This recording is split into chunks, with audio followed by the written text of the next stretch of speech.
Muy buenos días, les saluda la profesora Gretel Ortiz de Tu Voz Actual. En esta ocasión vamos a explicar las conjugaciones verbales de los verbos regulares en los paradigmas verbales del verbo amar y el verbo comer. Les recuerdo que cuando hablamos de un paradigma hablamos de un ejemplo, un modelo a seguir. Por lo tanto, en español se trabaja el paradigma verbal precisamente para indicar cuáles son las conjugaciones en los verbos regulares a partir de estos dos ejemplos. Antes de empezar, les recomiendo realizar este cuadro en su cuaderno o en una hoja, precisamente para aprender a mecanizar el proceso.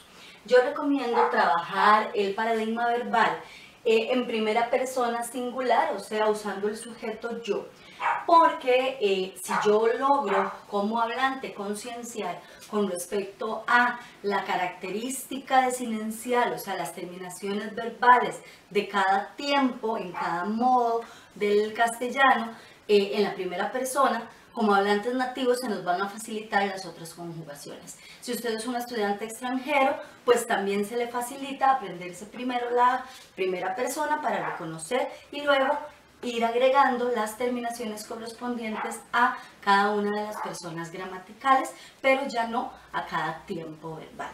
Les doy entonces el espacio para que hagan el ejercicio. ¿Okay? Una vez realizado el ejercicio, les recomiendo también colocar para cada uno de los casos la raíz correspondiente a cada terminación. ¿Cómo sé cuál es la raíz? Bueno, en el video asociado a las irregularidades verbales y en los videos acerca de morfología, explicamos que sacar una raíz en un verbo implica quitar el infinitivo, quitar la terminación correspondiente al infinitivo y la vocal temática, ¿verdad? En el caso de amar, ar, en el caso de comer, er. Y lo que nos queda como resultado después de quitar, de hacer ese ejercicio, es la raíz. De manera que el siguiente ejercicio consiste en que escribamos la raíz en cada uno de los casos.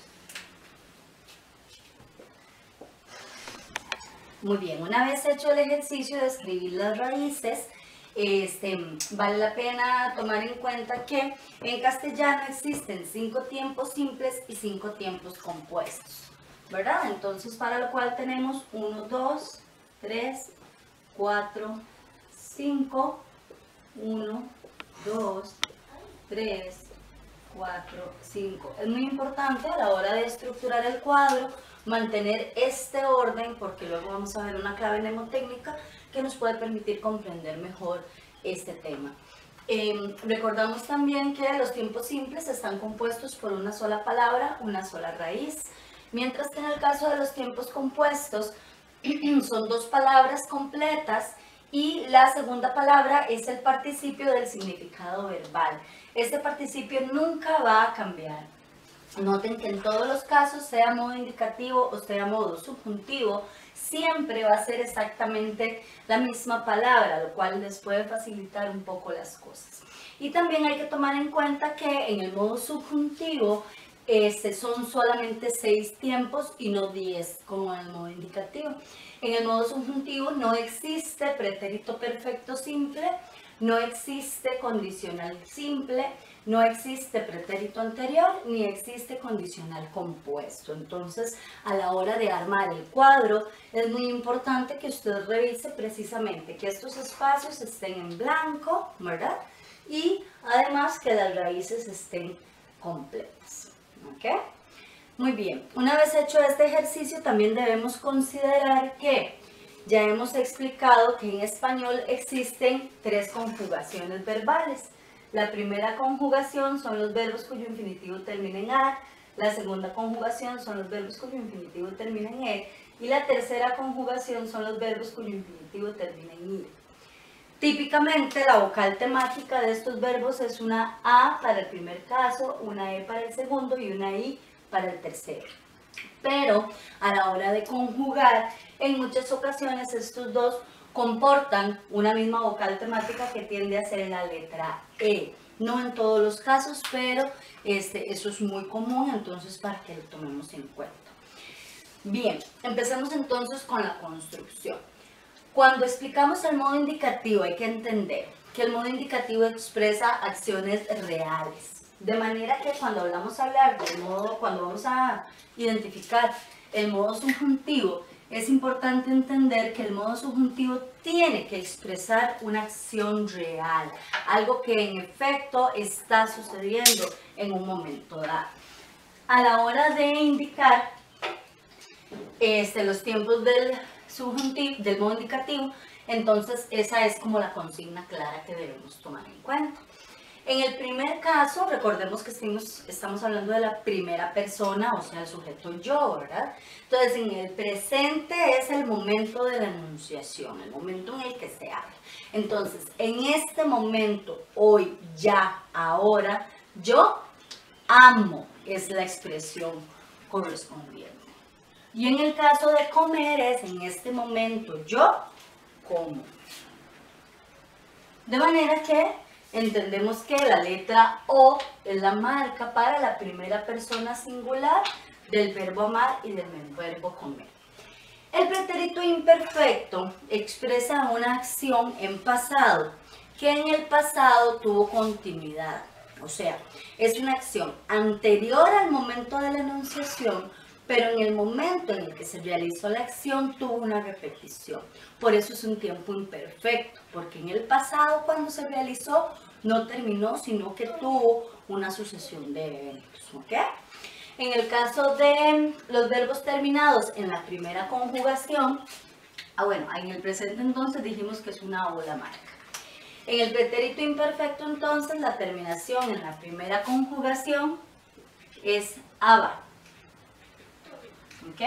Cuando los verbos terminan en ar. Si el verbo termina en ar, la conjugación es aba para el pretérito imperfecto.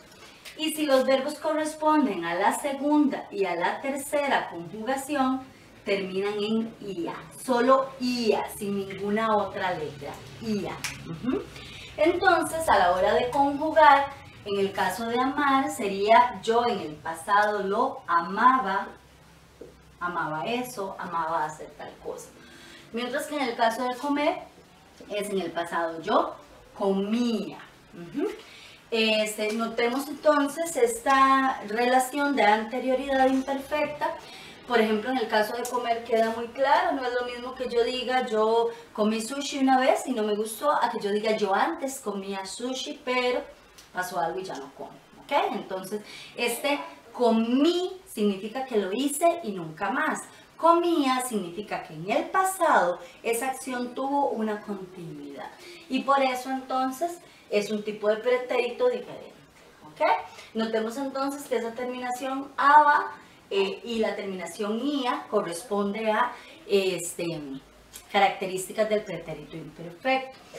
Como esto es segunda y tercera conjugación, si nosotros tuviéramos un verbo terminado en ir, como vivir, salir, la terminación es la misma. Notemos que en el caso de salir, la terminación sería salía. Yo salía. En el caso de vivir, yo antes vivía en aquel lugar. Bien, en el caso del pretérito perfecto simple, es el pasado normal y silvestre que siempre hemos trabajado. Entonces, en el caso del verbo amar, la terminación es una E tildada, ¿verdad? Yo amé. Y en el caso de comer es yo comí. Esta I también se marca para la segunda y tercera conjugación. ¿Ok?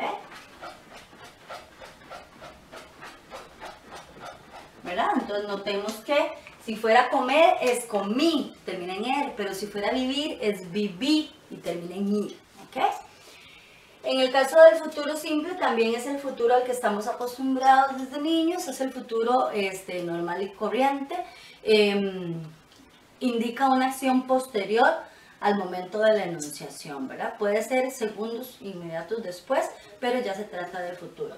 Entonces, si usted dice, por ejemplo, yo lo amaré o amaré toda mi vida la lectura, amaré toda mi vida la gramática. Y en el caso de comer sería de la misma manera comeré.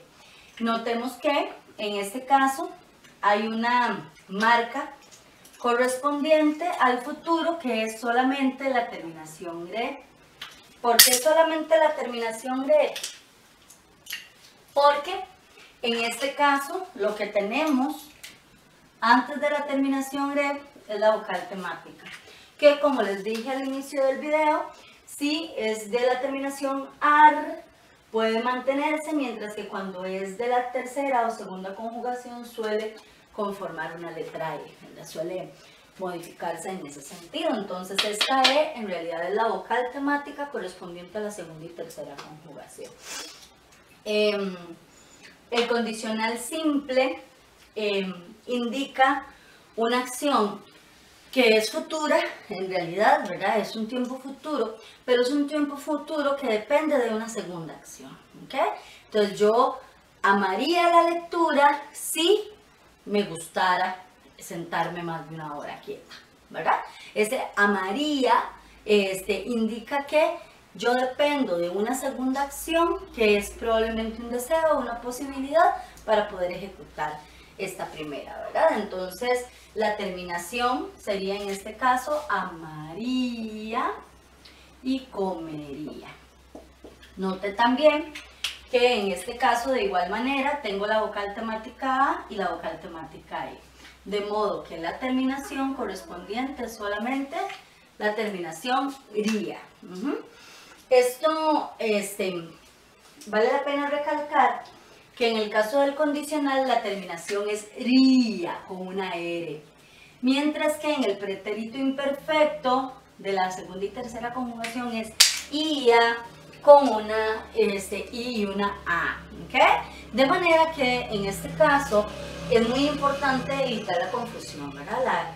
El condicional tiene una R, el pretérito imperfecto no tiene R en ninguna parte de su terminación. Bien, con respecto a los tiempos compuestos, lo que debemos hacer es aprender a memorizar la marca correspondiente a cada tiempo. El pretérito anterior es un tiempo en desuso en castellano, de manera que es un poco complicado analizarlo desde la realia, ¿verdad? Desde nuestra realidad. Entonces, toca nada más memorizar que cuando aparece V, es V con H y con B porque es del verbo haber. Importante, los tiempos compuestos en español usan como auxiliar el verbo haber en la conjugación regular, ¿ok? Entonces, siempre va a ser el verbo haber más el participio. Estas son las dos palabras que les decía que van a estar en el tiempo compuesto. V amado y V comido. Esto no cambia, ¿verdad? Siempre va a ser exactamente igual. Ahora, hay algo importante y es que los tiempos se corresponden en el orden en que se los plantean. Entonces, por ejemplo, el pretérito pluscuamperfecto es un pretérito imperfecto compuesto, ¿ok? Entonces, como es un pretérito imperfecto, noten que también tiene el número 2, ¿verdad? Porque es el segundo tiempo compuesto, mantiene la terminación. El verbo haber es el auxiliar y el verbo haber pertenece a la segunda conjugación porque termina en er. De manera que lo que corresponde como terminación es la terminación ia. Entonces, el verbo haber con la terminación ia corresponde conjugarlo entonces como había. Y entonces sería había amado, había comido, el pretérito pluscuamperfecto de modo indicativo, ¿ok? De igual manera, el pretérito perfecto compuesto se corresponde con el pretérito perfecto simple, ¿ok? El verbo haber, lamentablemente, es un verbo regular, irregular más bien. Entonces, para este caso, no nos funciona aplicar esta terminación, porque además el pretérito perfecto simple es un tiempo muy simple, ¿verdad? Que se conjuga con una estructura bastante apocopada, bastante reducida. Entonces, en este caso no aplica la regla de mantener esta vocal tildada. Lo que sucede en este caso es simplemente que se mantiene la letra H y se agrega una vocal sin tilde que es E, ¿verdad? En algunas gramáticas, en algunas ocasiones he leído que muy probablemente esto sí se mantenía, pero al ser un monosílabo pues no debería tildarse. Lo que pasa es que no tiene un fundamento, un sustento teórico conocido por mí para poder afirmar. Entonces sería el pretérito perfecto compuesto, he amado, he comido, ¿ok? En el caso del futuro compuesto, otra vez, se corresponde con el futuro simple, ¿verdad? De manera que la terminación debería ser re. Y entonces, haber más re resulta en habría. Habré amado y habré comido. Y el condicional compuesto sería, mira, y no lo había puesto acá. Entonces pongamos primero los verbos en participio correspondientes a cada uno de los ejemplos. Y en el caso del condicional compuesto, entonces corresponde la terminación ría, de manera que haber más ría corresponde habría amado, habría comido. Yo habría comido queque de chocolate si usted me lo ofrece, si usted me lo hubiera ofrecido, ¿ok?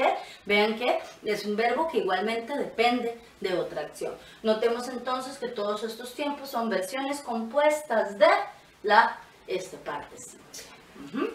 Ahora, si estudiamos el modo subjuntivo, quise ponerlo en el mismo video, aunque en algunas ocasiones se estudia por separado, para que logremos hacer la comparación y mnemotécnicamente nuestro cerebro logre ubicarlo como una sola cosa.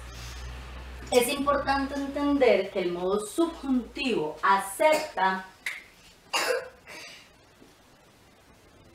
el adverbio ojalá.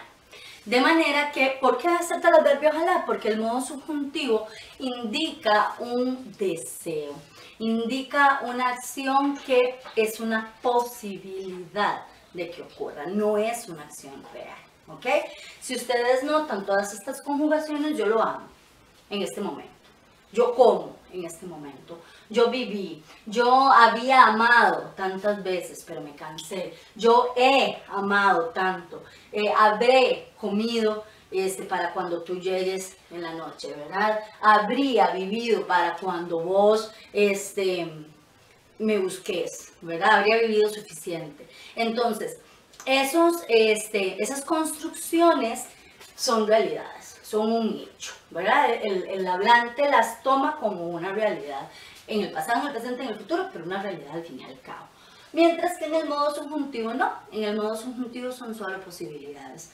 De modo que como posibilidad se deben establecer entonces como una realidad en futuro, ¿verdad? Una posibilidad a futuro, pero esas posibilidades a futuro tienen que ver con un futuro que quiero que se plantee en un momento específico, ¿verdad? Entonces, ese momento específico es lo que determina el tiempo de cada una de las acciones. Como les decía entonces, el modo subjuntivo acepta el adverbio ojalá. Entonces, es la forma de comprobar. Si usted quiere saber si un verbo está en modo subjuntivo, agréguele el adverbio ojalá. Si calza, es modo subjuntivo. Entonces, en el presente, ojalá que yo ame suficiente.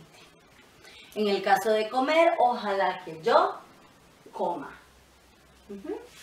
En el caso del pretérito imperfecto, en el caso del verbo del modo subjuntivo, el pretérito imperfecto indica una acción. Bueno, y notemos aquí entonces que la vocal temática correspondiente, perdón, la desinencia correspondiente es la letra A o la letra E. En el caso del modo subjuntivo, la terminación del pretérito imperfecto es ra o se. ¿Ok? Entonces sería amara o amase, comiera o comiese. En este caso, notamos que hay una pequeña variación de irregularidad, que en el video sobre irregularidades verbales entenderemos, hay una dictongación, pero la terminación se mantiene intacta, ¿verdad? Entonces, esa terminación es la que corresponde al pretérito imperfecto del modo subjuntivo. Al no haber pretérito perfecto, entonces no lo saltamos, sigue el futuro. Y el futuro simple del modo subjuntivo es idéntico al futuro simple del modo indicativo, solo que sin la tilde. Entonces la terminación es amare y comiere. ¿Okay? La terminación es solamente re. Noten que lo demás son vocales temáticas. En el caso del pretérito pluscuamperfecto, el modo subjuntivo se construye con lo que en algunas ocasiones, una de mis amigas le llama el pretérito pendejo, ¿ok? ¿Por qué? Porque indica una acción que yo digo, debió haber pasado, pero no pasó, entonces ya de nada sirve. Se construye con el verbo hubiera. Ay, es que yo hubiera suficiente, hubiera estudiado suficiente, ya para qué. Ya no estudié, por eso mi amiga le llama pretérito pendejo. La palabra hubiera, entonces, es la marca correspondiente al subjuntivo y puede ser, si ustedes notan con el pretérito imperfecto, en este mismo modo, noten que aceptará, ¿verdad? Que es esta misma terminación. ¿Sí? Y por supuesto, como ya dijimos, son tiempos que se corresponden, entonces de manera que al corresponderse también debería aceptarse. Entonces puede ser hubiera o puede ser hubiese. Me hubiera amado suficiente y yo le habría correspondido, o yo le hubiese correspondido. En el caso del pretérito perfecto compuesto se construye con haya amado, haya comido. Ojalá cuando yo llegue ya alguien haya hecho la comida para poder comer porque llevo mucha hambre, ¿verdad? Ojalá cuando esté viejita haya amado suficiente, haya sido suficientemente feliz, ¿verdad? Ese haya indica un pretérito asociado al modo subjuntivo.